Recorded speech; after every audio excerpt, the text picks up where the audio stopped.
Anak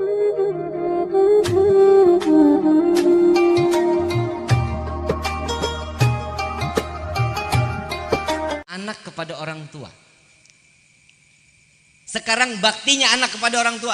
Ada nggak yang ngebalas orang tua seperti apa yang dilakukan saat mereka saat kecilnya? Tidak akan pernah ada. Nggak jarang anak yang menaruh orang tuanya di panti jompo. Ada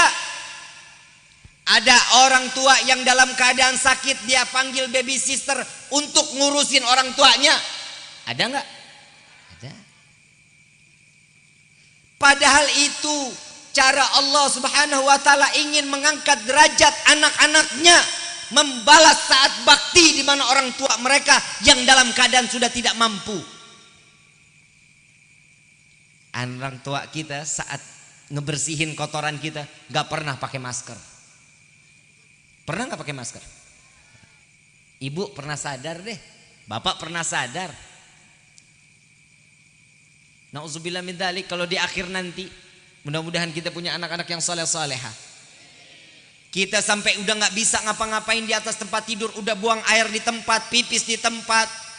Coba kita lihat anak-anak kita yang nggak jarang juga anak-anak pakai masker sama sarung tangan buat ngebersihin kotoran orang tuanya. Kira-kira yang begini anak durhaka apa anak soleh?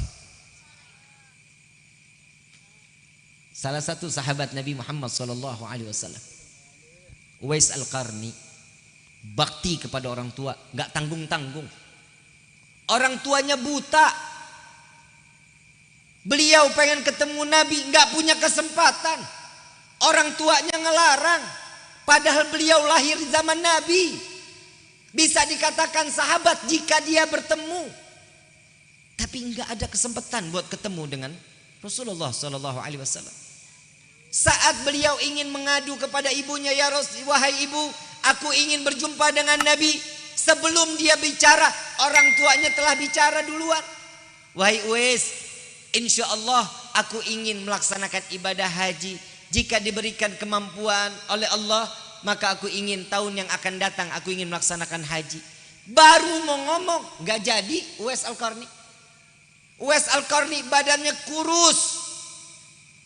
Beliau kerja siang sore malam kerja. Untuk apa? Untuk hanya membeli seekor sapi. Seekor? Adik-adik didengar nih baik-baik. Beli seekor sapi. Uwais Al-Qarni dapat 1 ekor sapi, masih bayi, masih anak-anak. Tiap hari Uwais Al-Qarni saat mengembala, itu sapi digendong. Sapinya digendong sama Uwais. Naik ke atas bukit, turun ke atas bukit. Sampai Uwais Al-Qarni badannya tegap, keker, bagus. Ternyata dia beli sapi ngegendong naik ke atas turun bukit. Bukan untuk apa-apa, melainkan dia belajar untuk menggendong orang tuanya dari negerinya sampai ke Mekah, sampai kembali lagi ke negerinya. Sallu ala Nabi Muhammad. Saat waktu itu tiba, sampai Uwais Al-Qarni dikatakan gila. Uwais Al-Qarni no udah gila no Uwais no. Kenapa?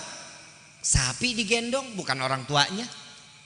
Tapi saat haji, orang tuanya berada di dalam kendaraan pundak dari seorang anak. Beliau nggak tega ninggalin orang tuanya, nggak mau orang tua dalam keadaan susah, nggak mau. Sampai Nabi SAW menyerukan kepada Sayyidina Ali dan Sayyidina Umar, akan datang setelah wafatku 1 rombongan yang di dalamnya terdapat yang bernama Uwais Al-Qarni. Siapa dia ya Rasulullah? Dia seorang anak muda yang terkenal di langitnya Allah, yang disebut-sebut oleh para malaikatnya Allah. Beliau tidak masyhur di bumi, tapi beliau masyhur di akhirat. Beliau termasyhur di arasnya Allah. Malaikat nggak ada henti-hentinya membicarakan Uwais Al-Qarni. Bukan orang yang pandai beribadah ribuan rakaat, bukan. Bukan orang yang hafal Al-Quran, bukan. Tapi beliau mendapatkan omongan dari para malaikat karena orang tersebut, Uwais Al-Qarni, baktinya kepada kedua orang tuanya. La ilaha illallah. Syukur yang masih ada orang tua di hadapan kita saat ini. Syukur tahadutan bi nikmah. Nikmat yang paling besar saat dimana orang tua masih ada di depan mata kita. Cium tangan habaib, cium tangan ulama, cium tangan kiai. Enggak penting dan enggak wajib. Orang tua kalian, cium tangannya.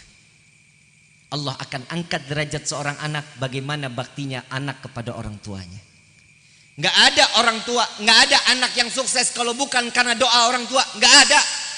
Semua karena suksesnya seseorang tergantung bagaimana dia kepada kedua orang tuanya. Sampai Imam Syafi'i radhiyallahu anhu waradahu, beliau mengatakan, "Hei para anak-anak, sekaya apapun kalian memberikan uang bermiliar-miliar kepada kedua orang tua kalian, kalian membuat bahagia mereka dengan menjalankan ibadah haji dengan cara kalian menggendong orang tua mereka dari mulai negerinya sampai ke Mekah sampai kembali lagi ke negerinya. Wallahi, jika satu waktu pernah menyayat hati orang tua sampai meneteskan air mata, tidak akan pernah anak tersebut dimasukkan ke dalam surga. Haram surga untuk anak tersebut." Jangan main-main. Orang tua kita kalau nangis gak pernah di depan kita. Gak pernah. Orang tua kita nangis langsung di hadapan Allah. Jika itu terjadi, siap-siap bala dan bencana untuk anak-anak tersebut. Sampai Nabi SAW didatangi oleh sahabat, "Ya Rasulullah, sudahkah aku berbakti kepada kedua orang tuaku? Semua aku berikan kepada kedua orang tuaku. Aku membawa kedua orang tuaku dari Yaman sampai ke Mekah, sampai kembali lagi ke Yaman, tidak turun dari gendonganku," katanya. Apa jawaban Nabi SAW? "Wallahi, apa yang kau telah jalani belum dapat membalas satu hembusan nafas di mana engkau dilahirkan ke dunia ini." Orang tua ini nomor satu, hati-hati nih, hati-hati. Wallahil azim, tidak ada anak yang bisa bagus di dalam kehidupannya tanpa doa dari orang tuanya. Gak mungkin. Sama-sama kita baca doa buat orang tua, boleh? Bismillahirrahmanirrahim. Rabbighfirli wa liwalidayya, Rabbighfirli wa liwalidayya, Rabbighfirli wa liwalidayya, Rabbighfirli wa liwalidayya, Rabbighfirli wa liwalidayya, warhamhuma kama rabbayani shaghira. Ringan doanya, ringan. Tapi di situ Allah Subhanahu wa taala akan memberikan keberkahan kepada anak tersebut. Jangan takut. Allah pasti pandang kita bagaimana kita taatnya kepada orang tua kita. Kita sama guru luar biasa, sama orang tua kurang ajar luar biasa. Sekarang udah mulai banyak anak yang durhaka sama orang tuanya tuh, aduh bukan main lagi. Di Facebook banyaknya luar biasa. Yang caci maki orang tuanya sampai mengatakan, "Nyesel saya dilahirkan oleh seorang ibu dan bapak yang miskin." Banyak ada. Itu aib. Nggak kebayang laknatnya Allah akan diberikan kepada dirinya. Hati-hati, jangan main-main dengan orang tua, jangan main-main. Ada saat ini cintai, sayangi, junjung tinggi, naik di atas kepalanya. Naikkan orang tua itu di atas kepala kita. Kalau cuman cium tangan sama habaib, kiai, ulama, itu cuman mengikuti sunnah kepada Nabi. Orang yang bersalaman kepada alim ulama sama seperti mereka bersalaman denganku, kata Nabi. Ambil sisi positif sunnah yang diberikan oleh Nabi Muhammad SAW. Tapi kepada orang tua wajib hukumnya. Kepada orang tua apa hukumnya? Nangis di hadapan Allah untuk orang tua. Selalu berdoa, "Ya Allah, bahagiakan kedua orang tua kami dunia wal akhirah." Minta kepada Allah, "Ya Allah, jadikan tangan kami yang selalu berbuat dosa ini untuk menggenggam tangan kedua orang tua kami sampai kami masuknya ke dalam surga."